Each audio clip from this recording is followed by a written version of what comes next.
Going live. Okay, and we're here. We are here. I'm Danielle from the Fertile Spirit. We're the patient support program at CNY. We just launched a new standalone site for the Fertile Spirit. It's thefertilespirit.com. It's really, really pretty and hopefully very clear and shows kind of everything that we're doing and that we offer. And I'm so happy to have Meg Thomas here, who is many things, including one of our coaches at the Fertile Spirit. So you can get a great sense of her and how she works with people and the work that she does. And also she is the founder of the Intuitive Fertility Community, which she can tell you more about. And she's an amazing yoga teacher. So there's just lots of wisdom here. And I love talking to Meg. So I'm really happy to have you here and to just connect on a Friday afternoon. Yay. So happy to be here and so happy to be a part of this team, and just can't wait to start meeting all the beautiful souls that need the extra support or desire the support, not need, but desire the support. Mm-hmm. Yeah. Well, do you want to I think you just have such an amazing story, and maybe you could just talk a little bit, or to whatever extent you want, about how you kind of came to this work, and just a bit of your story. Yeah. Sure. Well, the parts that are most relevant to how I found myself here is about 15 years ago, I was misdiagnosed with Crohn's disease, and I had never heard about it. I had never known anyone who had it. It was a little bit less talked about back then. And at that time of the misdiagnosis, I was operated on, and the surgery went really, really wrong in so many ways. And intuitively, I knew I didn't have Crohn's disease. I said it to the surgeon like moments before going in, and he said, "Oh, it's okay. We're just going in to look around."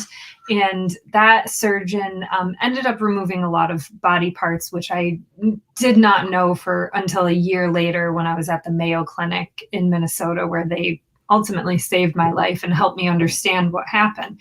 So then 15 years later, all over my arms. I'm so sorry. Yeah. Thank you. So 15 years later, I decide that I want to have a baby. And I knew that I had, some challenges with parts of my intestines and near the reproductive organs that were removed. So here I am faced with my biggest fear, which is, how do I ask for help from a doctor when I don't trust doctors, and especially surgeons, right? And so, but that's the thing about this journey, right? So I have not conceived yet. I believe that this beautiful soul is on her way here. So I'm still on my own sacred journey. But the fascinating thing of fertility is, it has made me do things that I never in a million years thought I would do, right? Which is, for me, the biggest piece was asking for help from the medical world. Again, and being able to trust, really, because ultimately I had to find a way to be able to cultivate trust in that relationship, and living as the most natural life that I could live, and finding yoga and meditation and all of these things. All of a sudden, to go down the path of in vitro was a really hard thing to think about, in addition to that as well. And so through this process has shown me just how big the desire to have a baby is. And I'm sure that there are other beautiful souls that will watch this video, and I know you have your own story as well, Danielle, that that the desire is that big, right? But the heart of everything, I believe, is where the desire is present, so is the way to fulfill it. So if your desire is to become a mother, there's a way that it's going to happen. The thing that I not try to define is the how. Yeah. And I try to stay. Right now, my path is doing in vitro. That's my path, and naturally as well. However, I know that I will become a mother, even if it takes a different turn in a different direction. I'm remaining open to not holding on to the how. I hold on to the actual desire, which is motherhood for me. Yeah.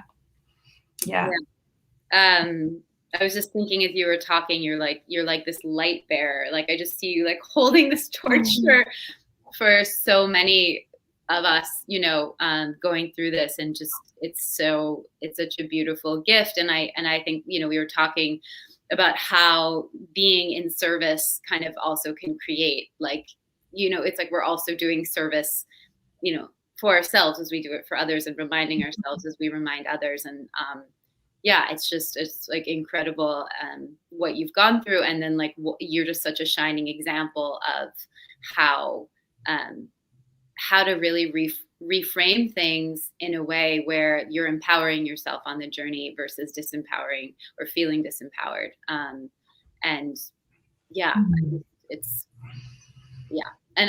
messy. And it's messy. And I know that you say the same things as well, which is like, yes, I can stand here and hold this place right now, but it has been messy to get here, and all of the moments. And ultimately, I did end up having surgery last August.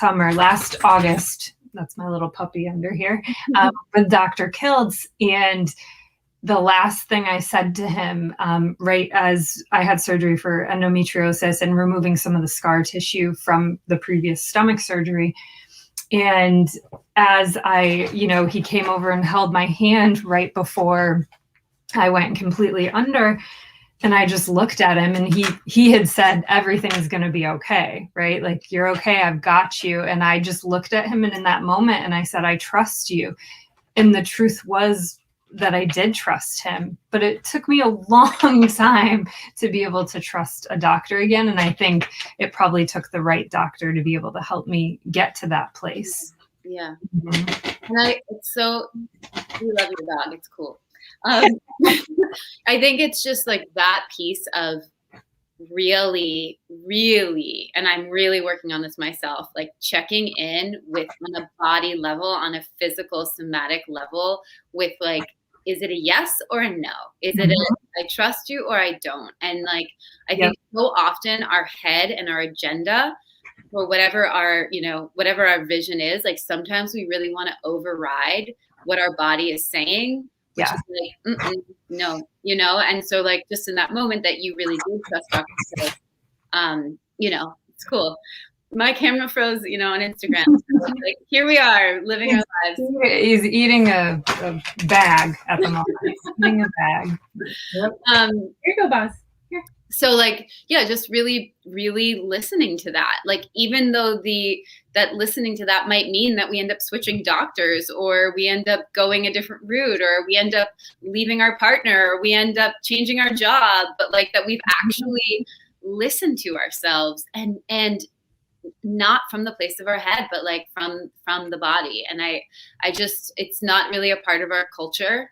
To do that, we're so disconnected. And so just giving people permission to start to reconnect to the body. And I'm sure as a yoga teacher, you have a lot of experience with this too.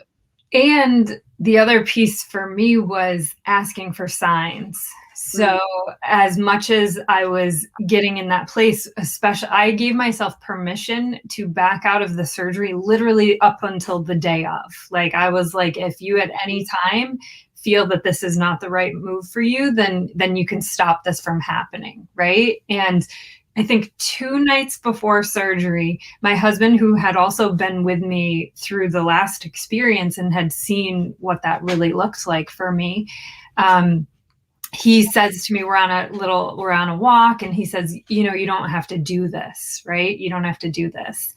And at that point, that was like the last thing I needed to hear, right? I'm already in my own like trying to really navigate, does this still feel right for me in this moment? And then now I have his fear, right? Like that's ultimately what he was showing me, was he was afraid for me of going back to that place. And so I didn't say anything. We just continued to walk, and something told me to go to the mailbox, which we normally never would, because we wouldn't bring a dog all the way to the end of the main road. And I was like, something told me to go to the mailbox. And so I go all the way to the mailbox, and there's this Amazon package in the mailbox. And I'm like, I mean, I order from them all the time, but I don't remember what I ordered. What is this? And we carry it all the way back. It's like a good half a mile walk back to the mailbox from the mailbox. And I get inside, and it's this book from a writing coach that I was working with. And she just sent me this book of poems by Jonathan O'Donohue, I think it was. And I just hold this book up to my heart, and I said, okay, show me whatever message I need to receive, right? So this is 2 days before I'm still going through my own process. And I literally open it up to the page, a blessing for the mother to be. And I was like, I just got chills. I was like, okay, that was the sign I needed, when I still, I had connected with my body, but I was still questioning things, because the problem was I was going between my heart and then my mind, and that place of fear of, what if the worst thing happens to me again? Yeah. Right. Yeah. And so I very much am a big believer in asking for signs. Yeah. And that's like, the signs are kind of a form of surrender in a way, and getting out of our own way, because we can get so lost, like you said. That's an amazing story. I just want to say hi to everyone who's, here, Tasha and Courtney and Mercedes. And then Dariana shared that she had, about 4 months ago, she lost her pregnancy at 4.5 months with twins.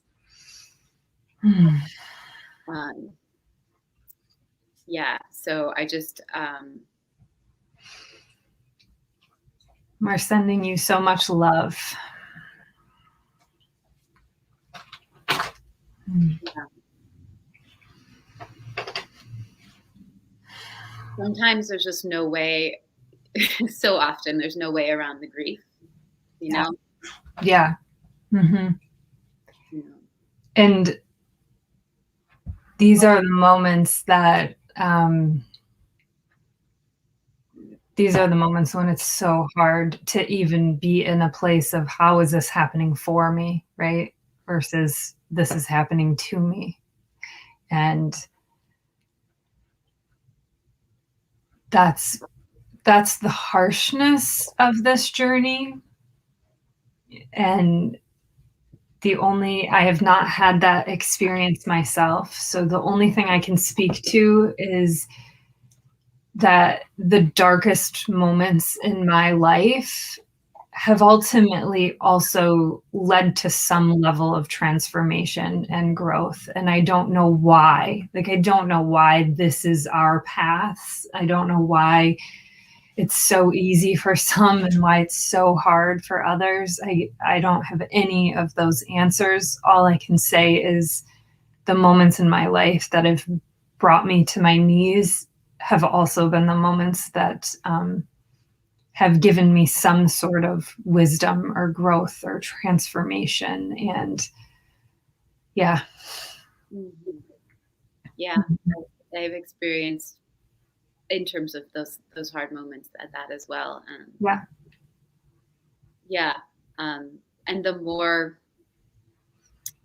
we kind of, I spoke with someone recently, really, really wise, very intuitive woman, who was talking about becoming a mother, and, just that, and this is of course depending on your spiritual orientation, but it gave me so much.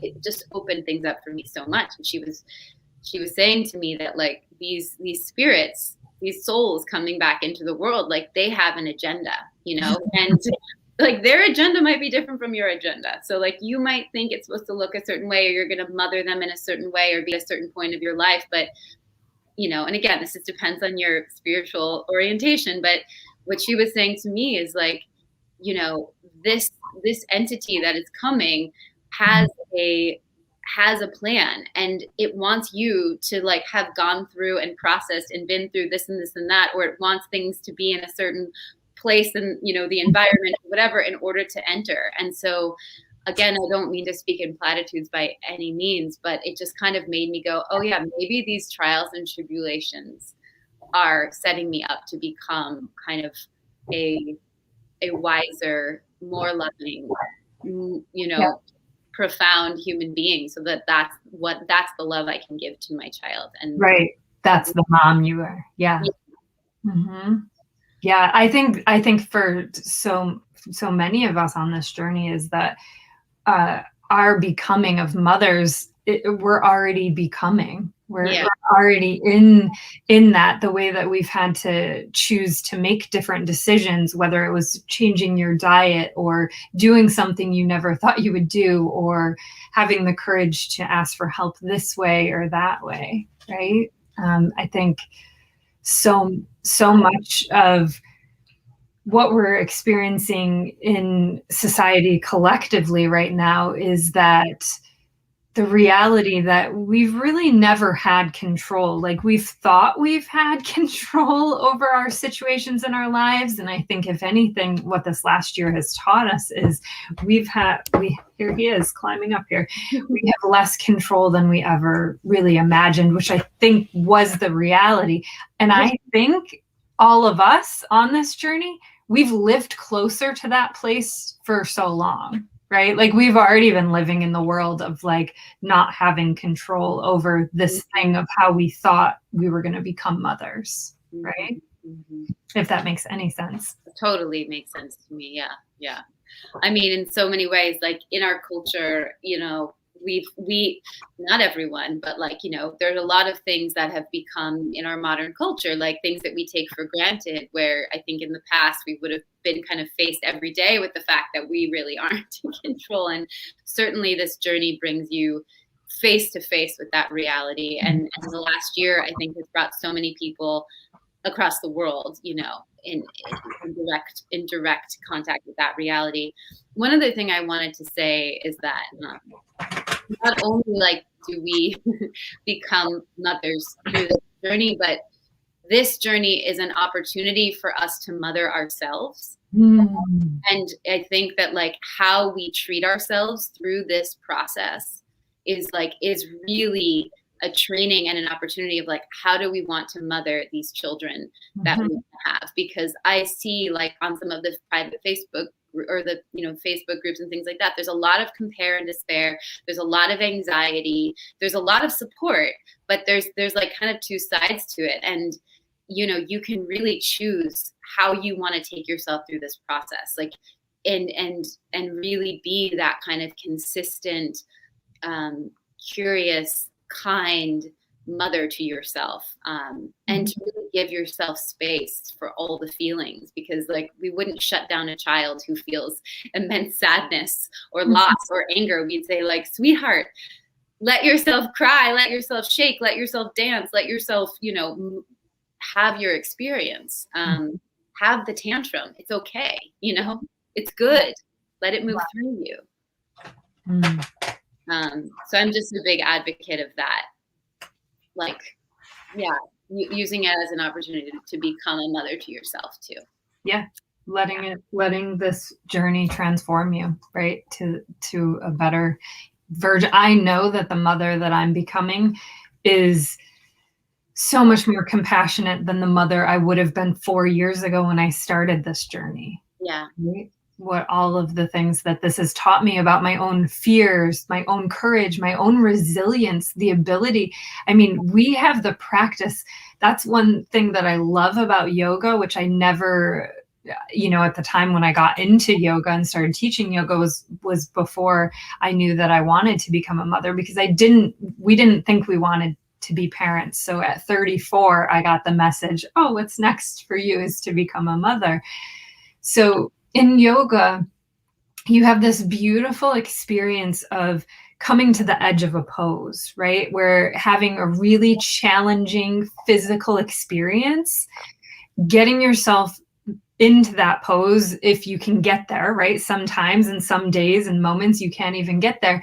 Then once you're out of that discomfort, you immediately relax, right? And then you build the courage to get up into it again, over and over again. You do this all day long in a yoga practice, right? Putting yourself in the discomfort and then learning how to relax. Yeah. That's something so beautifully that we have to learn how to do on our fertility journeys, which is get up over and over again, right? Get back onto our mat every single day, over and over again, because for us, it's happening so frequently, right? Mm-hmm. Boz wants to say hi. Say hi. Yeah, no, that's a beautiful way of looking at it. Yeah, absolutely. I think maybe we can talk a little bit, just because it's so new and people who are listening might be learning about the fertile spirit for the first time. Yeah. We can talk a little bit more about the fertile spirit. I mentioned at the beginning of our chat that if you go to thefertilespirit.com, you can see everything that we're doing and that we offer, which is like one-on-one sessions. You can just do like a one-off. You want to schedule it right there on the site, and you want to have a conversation with one of our amazing, amazing coaches, just to check in about wherever you are and to maybe decide about next steps. And then we have a lot of different packages. So, whether that's prepping and planning for a treatment, or processing loss, or wanting to work on health and wellness, or wanting to work with your partner and do like couples coaching. And then the other thing I'm just so excited about is this membership that we're going to be working on too, to kind of build our community. And I know Meg has lots of ideas about that, and your own experience with your intuitive fertility community that you have as well. So that we have a place to really connect with facilitators, with like facilitated someone holding that kind of space. So I'm just excited to build that with you. Yeah, I'm so grateful to be a part of it. And this puppy that I have, we have I don't know if you could see him at all. Here he is. Oh my gosh, he's big and beautiful. Wow. Boz. So I just have to share a story about community. So we've had him, he's about 4 months old. So we've had him for 2 months now. And I've had chocolate labs before, and our last one lived to be 14 years old. And this beautiful soul came to us with severe separation anxiety, which I had never experienced in a dog before. And so for the last 2 months, I've been chained to him, right? And not knowing how to help him and take care of him and help him feel less anxious, right? So in the last 2 months, just feeling this overwhelming experience of being in something new that I completely didn't understand or didn't know how to help. And I found a support community for separation anxiety in dogs, right? So I found a woman from the UK who is a coach of this and sends lessons, and then has built a community of like 500 other people that are experiencing the same thing. And as soon as I got in that, I was like, okay, I feel so much more seen. And I felt so much hope that like, this is something I'm going to be able to work with and manage and help him. Right. And that's what we're doing, right? That's what we're doing with the Fertile Spirit, is creating a community to try and help others with their own journey, right? To feel seen and to feel heard and to be with other people who are on the same exact journey. Yeah, absolutely. And to hold the light for each other and to remind each other.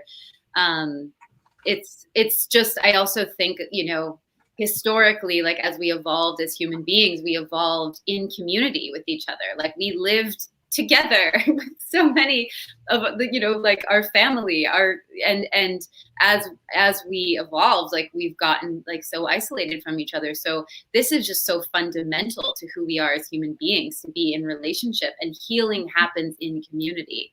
Yeah. Healing does. I mean, it literally, from a physiological standpoint, when you're in connection, it changes your brainwave state. When your brainwave state changes, your hormone levels change. This is why women who get their cycles at the same time, who are in close friendships. And so this is not just, it's an emotional support, but it also kind of helps every single level of your mind, body, and spirit. And so I'm just so excited for all the beautiful things we're going to offer, and to have people like you, Meg. You're so open about your path and just the immense wisdom that you've gained on your path, and that you're going to be sharing that with all of our people is just like a gift, and I'm really grateful. Yeah, I'm so grateful, and I'm just so happy to be a part of the team, and to be on a similar path of just really, how is it we ultimately empower other women to come back to their own power, right? That's what that's at the heart of the kind of coaches that we are, and what the kind of support that we want to offer is, how do you come back to yourself, right? So you can feel, I've done it just as many times where I've handed my power over to a doctor as I have a healer, right? It's just as easy to do that. And so it's about staying empowered the entire journey, every step. And listening to your yeses and your nos. Okay, well, I think I'm going to put the link for the Fertile Spirit in here, and also our main email, which is support@thefertilespirit.com. If you want to, if anyone's watching this and you want to connect with Meg or me, you can always send us an email there. You can also write to meg@thefertilespirit.com or Danielle@thefertilespirit.com. You can read more about us and all of our incredible, beautiful practitioners. And yeah, we'll definitely be back for more, you guys. So we're here for you. We really are here for you. And we're all in this together. So thank you so much. Thanks, Meg. Enjoy your puppy.